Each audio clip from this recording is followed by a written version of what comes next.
الحمد لله نحمده ونستعينه ونستغفره ونؤمن به ونتوكل عليه ونعوذ بالله من شرور أنفسنا ومن سيئات أعمالنا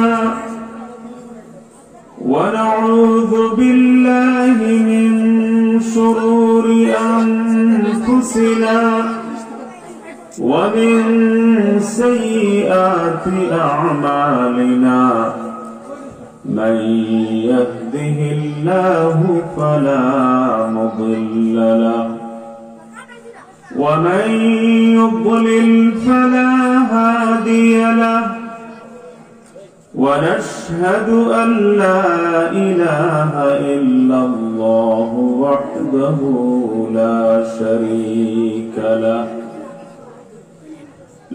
شريك له ولا نظير له ولا مثال له ولا مثيل له ونشهد أن سيدنا وسندنا وحبيبنا وحبيب ربنا وطبيبنا وطبيب قلوبنا ومولانا محمدا عبده ورسوله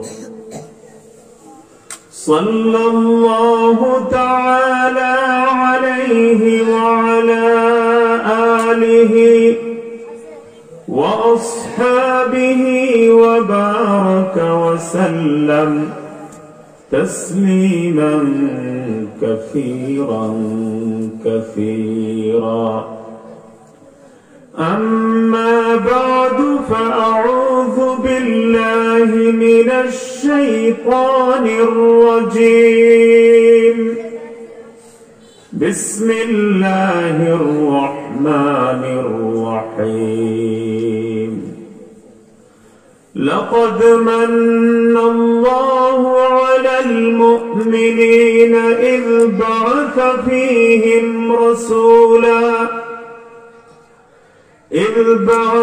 فيهم رسولا من أنفسهم يتلو عليهم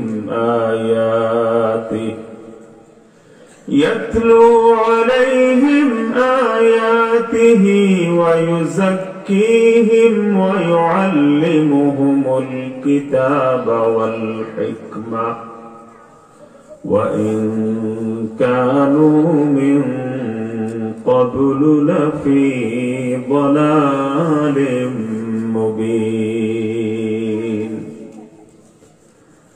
بارك الله لنا ولكم في القرآن العظيم ونفعنا وإياكم بالآيات والذكر الحكيم. घबराओ न दीवानो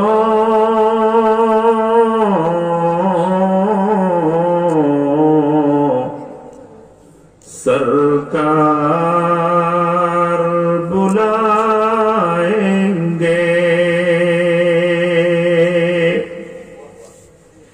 घबराओ न दीवानो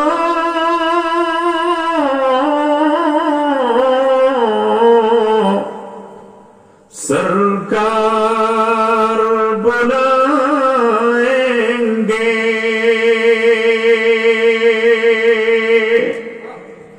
हम मस्जिद नबवी के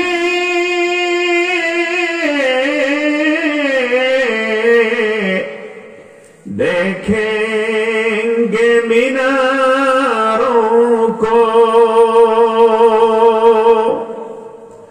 और गुंबद खज़रा के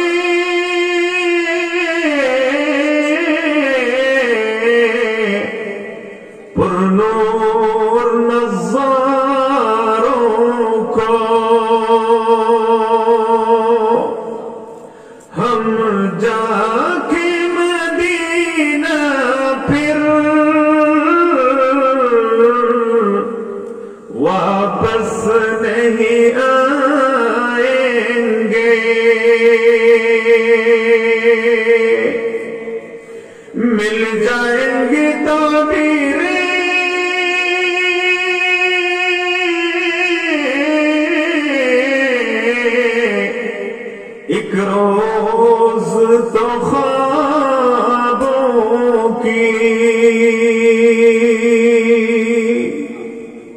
मिल जाएंगी ताबीरें एक रोज तो ख्वाबों की गिर जाएंगे दीवारें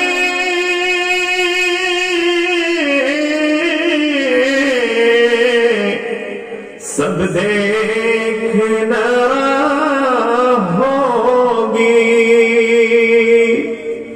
हम रोए अक़दस पर जब आंसू बहाएंगे घबराओ न दीवानों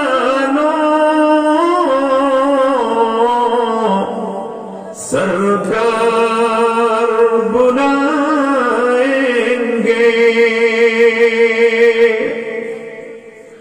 जब हश्र के मैदान में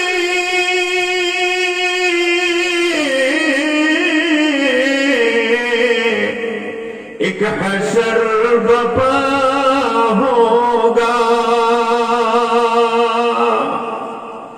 जब हश्र के मैदान में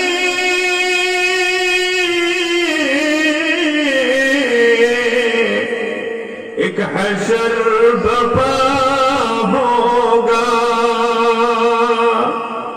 जब फैसला उम्मत का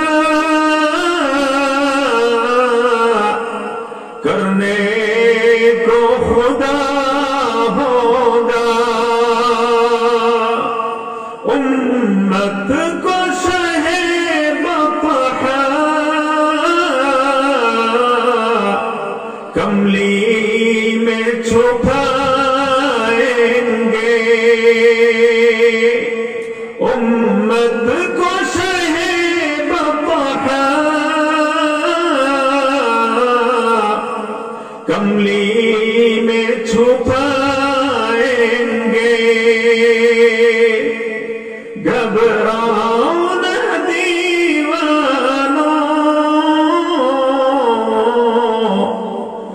सरकार बुलाएंगे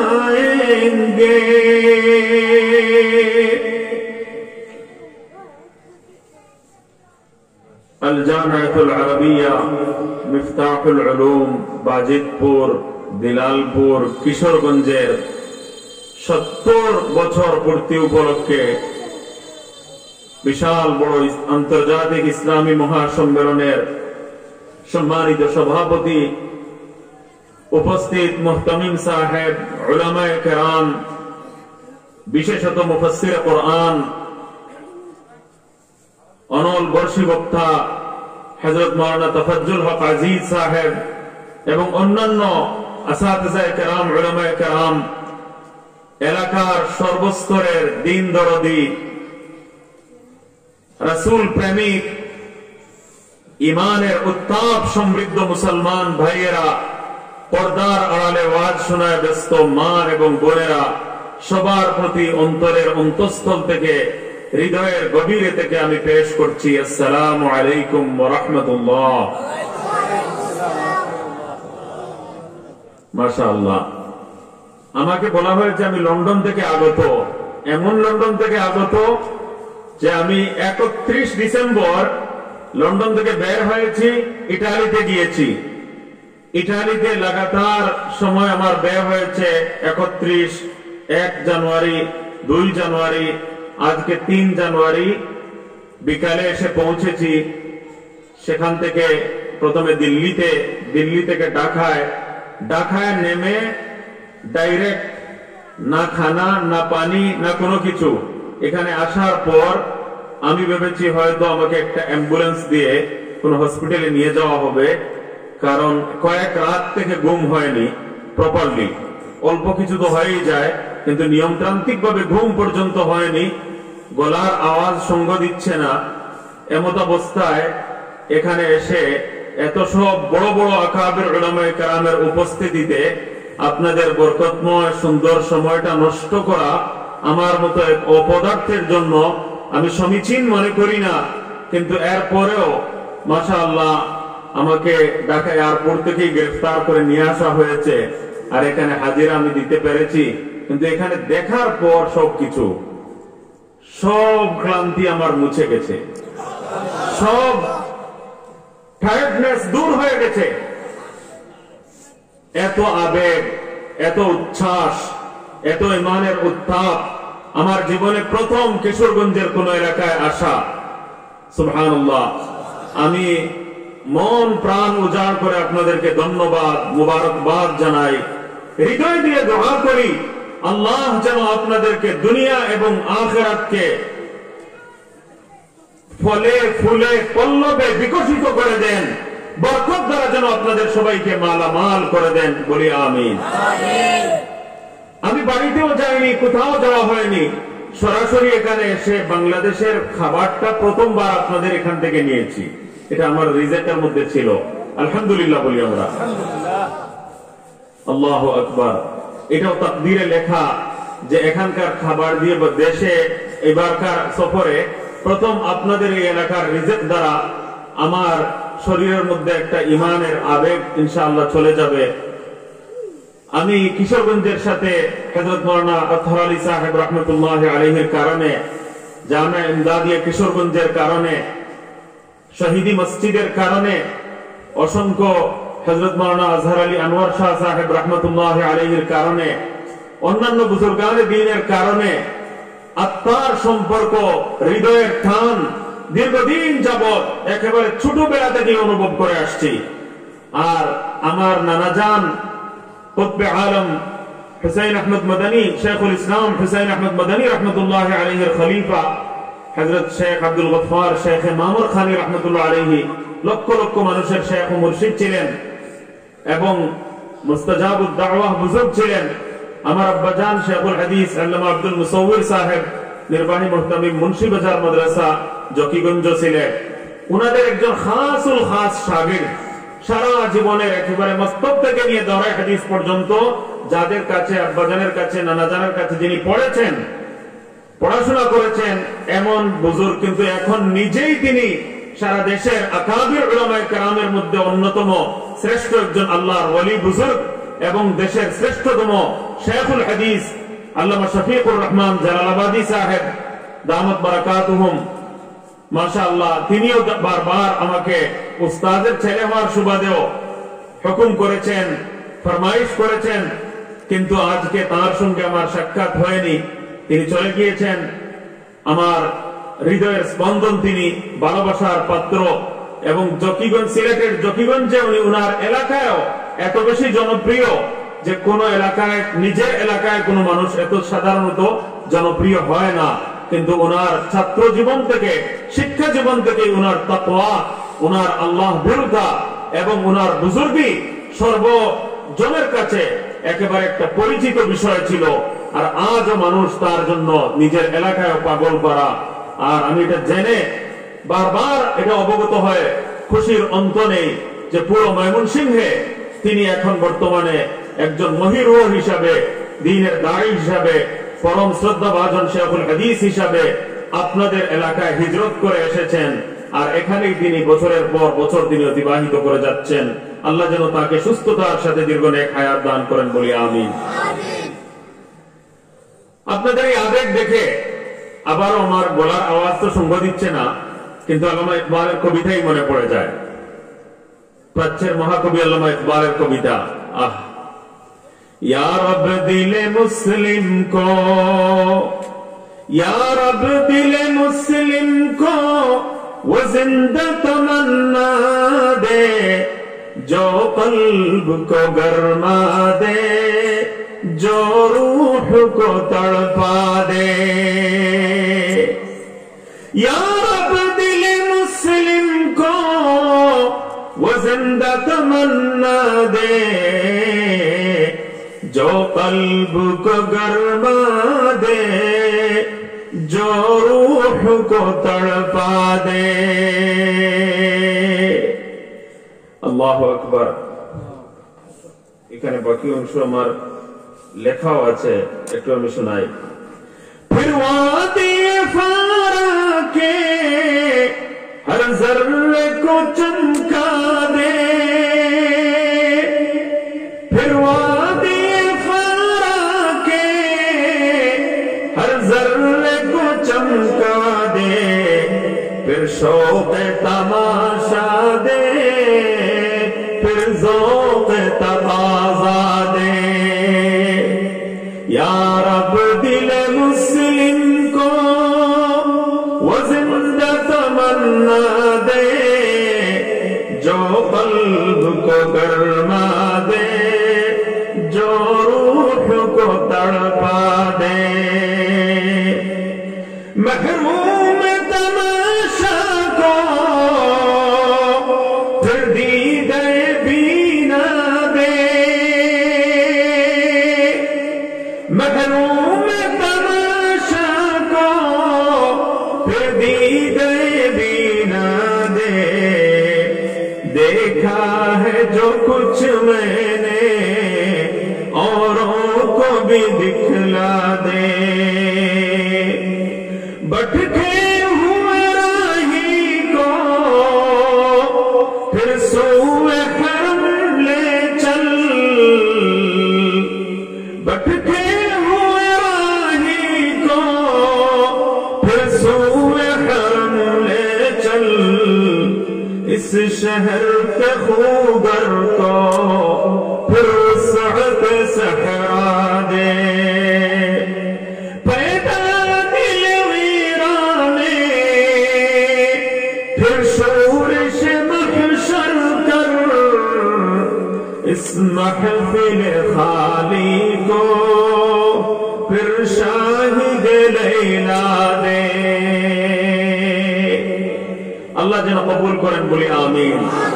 আল্লামা ইকবালের হৃদয়ের গভীরে থেকে এই মুনাজাত বের হয়েছে, আর আল্লাহ তাআলা এই মুনাজাত এর প্রতিধ্বনি এখানকার আকাশে বাতাসে আজ গুঞ্জরিত করছেন বলি আলহামদুলিল্লাহ। এইসব মাদ্রাসা আমাদের জন্য আল্লাহ রাব্বুল আলামিনের কত বড় নিয়ামত, কত বড় যে আল্লাহর দান, কত বড় যে আল্লাহর আযাব গজব দূর করার ব্যবস্থা। এই নিয়ামতের কদর আমরা দুনিয়াতে অনুধাবন করতে পারছি না। আমি বিশ্বের বিভিন্ন দেশে গিয়েছি আলহামদুলিল্লাহ। একেবারে সুনামি আক্রান্ত ইন্দোনেশিয়ার শেষ প্রান্ত, সুনামি আক্রান্ত এলাকাসমূহেও আমি গিয়েছি। আমার বলতে ইচ্ছে করে, আজকে ওয়াজ করার মন মানসিকতা নেই। মনে করেন কয়েক রাত্রের বিনিদ্র রজনী আমার অতিবাহিত হয়েছে, এখনই আবার ঢাকায় চলে যেতে হবে। ঘটনা একটু শুনিয়ে রাখি। এক মসজিদে গিয়ে ইন্দোনেশিয়ায় মাগরিবের নামাজ পড়লাম। আমরা মাগরিবের নামাজের জামাত শেষ হয়ে যাওয়ার কিছুক্ষণ পরে পৌঁছতে পেরেছি। পাহাড়ি দুর্গম রাস্তা অতিক্রম করে একটি মসজিদে যখন উপনীত হই, তখন মাগরিবের পরে গিয়ে দেখি ইমাম সাহেব, মুক্তাদি সবাই সফান সফা। সফান সফা তো বুঝেন আপনারা? কিচ্ছুই নাই, দাড়ি নাই, ক্লিন শেভ। তো ক্লিন শেভ মুক্তাদিরাও, ইমাম সাহেবও। আর মসজিদের ভেতরে ইমাম সাহেব অনেকগুলো 15, 20, 30 জন মানুষকে সঙ্গে নিয়ে একটা গোল টেবিলের মতো বৈঠক করছেন। মসজিদ তো আর টেবিল নাই, কিন্তু গোলাকার হয়ে বৈঠক করছেন। আর সবার হাতে সিগারেট জ্বলছে, আর ইমাম সাহেবের হাতে সিগারেট। ওনার নেতৃত্বে সবাই সিগারেট পান করছে, এবং মধ্যখানে সিগারেটের এই ছাইটা ফেলে দেওয়ার একটা ব্যবস্থা, এগুলো বড় করে রাখা হয়েছে। আমি দেখে মসজিদে ঢোকার পর সিগারেটের গন্ধে মসজিদ পরিপূর্ণ। গিয়ে মনে মনে ভাবলাম কাউকে হয়তো দমক দেব, খেয়ে মসজিদে আল্লাহর ঘরে এইভাবে করছে। দেখা যায় ইমাম সাহেব নিজেই এই কাজটা সবাইকে নিয়ে করছেন। ওই সময় আমার মনে যে চেতনা জাগলো, যে যদি আমাদের দেশে কওমি মাদ্রাসাগুলো না থাকতো, উলামায়ে দেওবন্দের আদর্শ যদি বাংলার জমিনে না থাকতো, তাহলে আমার বাংলার জমিনে হয়তো নামাজ দূরবীন দিয়েও তালাশ করে খুঁজে পাওয়া যেত না, মসজিদ দূরবীন দিয়েও তালাশ করে খুঁজে পাওয়া যেত না। যেখানে যেখানে উলামায়ে দেওবন্দের অস্তিত্ব নেই, যেখানে যেখানে আদর্শ সহ কওমি মাদ্রাসার অস্তিত্ব নেই, সেখানে মুসলমানদের করুণ দুর্দশা, ইলম, আমল, ঈমান, ইয়াকিন, ইসলামী কালচার, ইসলামী তাহযীব তামাদ্দুনের দিক বিচারে মুসলমানদের যে অধঃপতন, যে ডাউননেস আমরা লক্ষ্য করছি, সেটা দেখার পর আমার কাছে সারা দুনিয়া দেখার পর অনুমান হচ্ছে যে আল্লাহর জমিনের উপরে, আকাশের নিচে বাংলার মুসলমানদের উপর সবচেয়ে বড় নিয়ামত আল্লাহর পক্ষ থেকে হলো আল্লাহ তাআলা উলামায়ে দেওবন্দের দ্বারা কওমি মাদ্রাসার জাল বিস্তৃত করে ইসলাম এবং ঈমানকে এই দেশে রক্ষার ব্যবস্থা করেছেন। এই বাস্তবতাটা আমি বলতে চাই। এটাই আজকের ওয়াজের যদি মেসেজ হয়ে যায়, এটাই যদি আজকের ওয়াজের শেষ কথা হয়ে যায়, আমি মনে করব মাহফিলের আয়োজন সার্থক। কোন ইলমি ইস্তেদলাল দিয়ে মুহাক্কিকানা বক্তব্য রাখার পরিবর্তে সাধারণ মুসলমানদের মধ্যে যে দ্বীনের গণজোয়ার সৃষ্টি হয়েছে, যে ইসলামের আবেগ উত্থাপ আমরা লক্ষ্য করছি, সেটা যদি জাগ্রত হয়ে যায় তাহলে সারা দুনিয়ায় আবার ইসলামের বিজয় পতাকা উড্ডীন হবে। সুবহানাল্লাহ। आज भी हो जो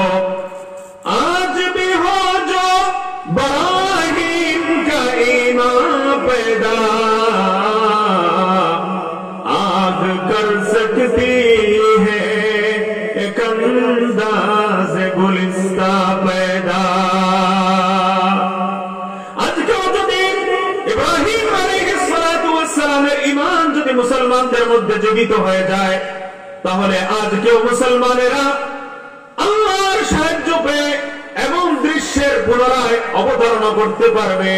যেভাবে ইব্রাহিম আলাইহিস সালামকে নমরুদের আগুনে নিক্ষেপ করার পর সেই আগুন ফুল বাগানের দৃশ্য পেশ করেছিল, আজও সেই আল্লাহ জীবিত রয়েছেন। আমাদের জন্য সেই আল্লাহ আজও এমন ভাবে সাহায্য নাজিল করতে পারেন।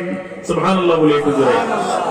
ফিজায়ে বদর पैदा कर, फिज़ाए बदर पैदा कर, फरिश्ते तेरी नुसरत को उतर सकते हैं गर्दों से कतार अंदर कतार भी। আল্লামা তাফাজ্জুল কাজী সাহেবের মতো কণ্ঠ হলে তো এই কবিতাগুলো কত সুন্দরভাবে আবৃত্তি হতে পারত। আমার তো ওইরকম কণ্ঠ নাই, ওনার কণ্ঠের আমি ছোটবেলা থেকেই পাগল। সুবহানাল্লাহ। আল্লাহ ওনাকে যেন আরো হায়াত দান করেন, সবাই বলি আমিন। সময়ে জীবনে এনার্জিতে আরো বরকত যেন দান করেন। এই সমস্ত উলামায়ে কেরাম আসলে আমাদের সরে তাজ, মুরব্বী, এখানে যারা বসে আছেন ওনাদেরকে আল্লাহর নিয়ামত মনে করবেন। এদের এই দিন রাতের চেষ্টা, মাদ্রাসা প্রতিষ্ঠার জন্য তাদের পরিশ্রম, এগুলো যদি না থাকতো তাহলে দিন, ঈমান, ইসলাম নিয়ে দুনিয়া থেকে শান্তিতে আমরা মরতে পারতাম না। এখন আমরা, আপনারা মরলেও বলবেন আমরা একটু শান্তিতে মরতে পারবো। মসজিদ মাদ্রাসার নেটওয়ার্ক চতুর্দিকে রয়েছে। ওইসব দেশে যান, যেখানে ইউরোপে যান, ব্রিটেনে যান, সকাল থেকে নিয়ে ফজর থেকে নিয়ে বিকাল পর্যন্ত কোথাও কোনো আযানের আওয়াজ হাওয়ার মধ্যে, বাতাসের মধ্যে গুঞ্জরিত হয় না, আল্লাহু আকবারের ধ্বনি উচ্চারিত হয় না। আর বাচ্চারা ঈমান এবং ইসলামের দাওয়াত নিজ কানে তারা সরাসরি শুনতে পায় না। ইসলাম এবং ঈমানের জন্য তাদেরকে মা বাবার সকাল থেকে নিয়ে বিকাল পর্যন্ত কতটুকু যত্ন সহকারে যে চেষ্টা করতে হয়, সেই চেষ্টা যদি আপনারা দেখেন তো আপনারা অবাক হয়ে যাবেন যে মা বাবারা কিভাবে কান্নায় ভেঙে পড়ছে, কিভাবে আমাদের সমাজ ধ্বংস হয়ে যাচ্ছে। আমরা স্কুল শিক্ষার, কলেজ, ইউনিভার্সিটির আধুনিক শিক্ষার বিরুদ্ধে নয়, আমরা চাই যে দুনিয়াতে মুসলমান ডাক্তার তৈরি হোক, মুসলমান ইঞ্জিনিয়ার তৈরি হোক, মুসলমান সায়েন্টিস্ট এবং বিজ্ঞানী তৈরি হোক। একটা নলেজ এবং জ্ঞানকে ইসলাম অবজ্ঞা করে না, অবহেলা করে না, বরং ইসলামের প্রথম ওয়াহির প্রথম আয়াত নাজিল হয়েছে, ইকরা বিসমি রাব্বিকাল্লাযী খালাক, খালাকাল ইনসানা মিন আলাক, ইকরা ওয়া রাব্বুকাল আকরাম, الذي علم بالقلم علم الإنسان ما لم يعلم। আল্লাহ রাব্বুল আলামিন সারা দুনিয়ার জাহিলিয়াতের অন্ধকারকে দূরীভূত করার জন্য, জুলুম নির্যাতনকে শেষ করার জন্য, মানুষ পশুর চেয়ে বেশি নিকৃষ্ট হয়ে গিয়েছিল সেই মানুষগুলোকে সোনার মানুষে পরিণত করার জন্য, জাহান্নামী মানুষগুলোকে জান্নাতি মানুষে পরিণত করার জন্য সারা দুনিয়ার সবচেয়ে খারাপ অবস্থা, দুর্দর্শক, ডাকাতি, হত্যাযোগ্য, চুরি সবকিছুই ছিল। এগুলো দ্বারা পরিপূর্ণ বিশ্বের দৃশ্যপট চেঞ্জ এবং পরিবর্তন করার জন্য আল্লাহ রাব্বুল আলামিন নবীজির প্রতি যে ওহী নাযিল করেছেন, সেই ওহীর প্রথম আয়াতের প্রথম শব্দই হলো, হে নবী আপনি পড়ুন, আপনি পড়ুন। এই কথাটা মনে আছে? তো শিক্ষাই জাতির মেরুদণ্ড। বাংলায় বলা হয় না একটা কথা, শিক্ষাই জাতির মেরুদণ্ড। এটা সমান কথা উর্দু ভাষাভাষীরাও বলে, তালিম रीढ़ की हड्डी की हैसियत रखती है। তো ওটা শিক্ষাই জাতির মেরুদণ্ড। সারা দুনিয়ায় এই কথাটাই বলা হয়।